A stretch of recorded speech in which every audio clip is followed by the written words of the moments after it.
মহামন্ত্র, যার ধ্বনিতে জেগে উঠেছিল সমগ্র ভারতবর্ষ।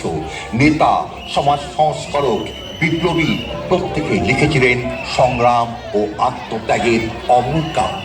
এই হলো সেই কাহিনী বাংলার মহামানবদের, যাদের হাত ধরে গড়ে উঠেছিল আমাদের জাতির গৌরব। ঈশ্বরচন্দ্র বিদ্যাসাগর। স্বাধীনতার বহু পূর্বে বাংলার মাটিতে জ্বলে উঠেছিল এক দীপশিখা। শিক্ষা আর মানবতার প্রদীপ হাতে তুলে নিয়েছিলেন ঈশ্বরচন্দ্র বিদ্যাসাগর। নারীর অধিকার প্রতিষ্ঠায় তিনি ছিলেন অদম্য, নির্ভীক।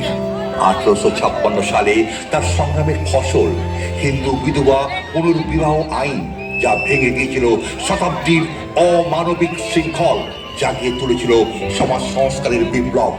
তিনি বাংলাকে দিয়েছিলেন নিজস্ব পরিচয়, বর্ণ পরিচয়, যার অক্ষরে অক্ষরে রচিত হলো প্রজন্মের শিক্ষা চলা। আর তার স্নেহ ভরা দিক দৃঢ় হলো Barasat Kalikrishna girls high school, যেখানে আলোকিত হলো কন্যা শিশুরা, জীবন পেল শিক্ষার উজ্জ্বল আলোয়। তারপরে এলেন স্বামী বিবেকানন্দ।